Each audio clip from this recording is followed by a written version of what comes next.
এই বছৰৰ এপ্ৰিলৰ পৰা ছেপ্টেম্বৰ মাহৰ ভিতৰত আমি আৰু 3 লাখ মানুহক ঘৰ দিম যাতে 26 লাখৰ তালিকাখন সম্পূৰ্ণ হৈ যায়।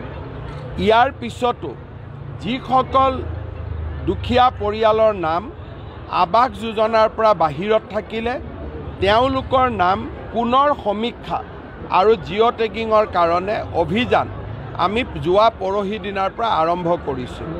জীৱিকা সখী বাইদেউসকলে এই অভিযান আৰম্ভ কৰিছে।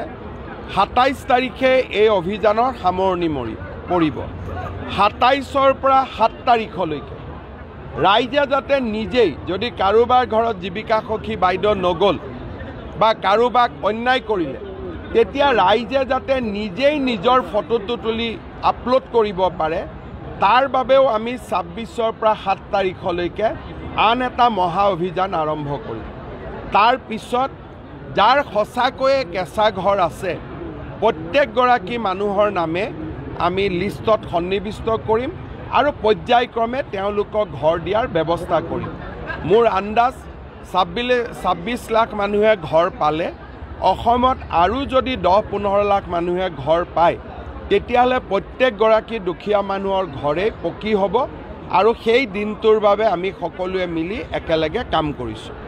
এই বছৰৰ এপ্ৰিলৰ পৰা ছেপ্টেম্বৰ মাহৰ ভিতৰত আমি আৰু 3 লাখ মানুহক ঘৰ দিম যাতে 26 লাখৰ তালিকাখন সম্পূৰ্ণ হৈ যায়। ইয়াৰ পিছতো যিসকল দুখীয়া পৰিয়ালৰ নাম আৱাস যোজনাৰ পৰা বাহিৰত থাকিলে তেওঁলোকৰ নাম পুনৰ সমীক্ষা আৰু জিঅ' টেগিঙৰ কাৰণে অভিযান আমি যোৱা পৰহি দিনাৰ পৰা আৰম্ভ কৰিছোঁ। জীৱিকা সখী বাইদেউসকলে এই অভিযান আৰম্ভ কৰিছে। 27 তাৰিখে এই অভিযানৰ সামৰণি পৰিব। 27ৰ পৰা 7 তাৰিখলৈকে ৰাইজে যাতে নিজেই যদি কাৰোবাৰ ঘৰত জীৱিকা সখী বাইদেউ নগ'ল বা কাৰোবাক অন্যায় কৰিলে তেতিয়া ৰাইজে যাতে নিজেই নিজৰ ফটোটো তুলি আপলোড কৰিব পাৰে তাৰ বাবেও আমি 26ৰ পৰা 7 তাৰিখলৈকে আন এটা মহা অভিযান আৰম্ভ কৰিম।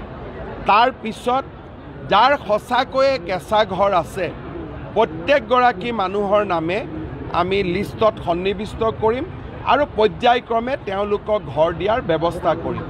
মোৰ আন্দাজ 26 লাখ মানুহে ঘৰ পালে অসমত আৰু যদি 10-15 লাখ মানুহে ঘৰ পায় তেতিয়াহ'লে প্ৰত্যেকগৰাকী দুখীয়া মানুহৰ ঘৰেই পকী হ'ব আৰু সেই দিনটোৰ বাবে আমি সকলোৱে মিলি একেলগে কাম কৰিছোঁ।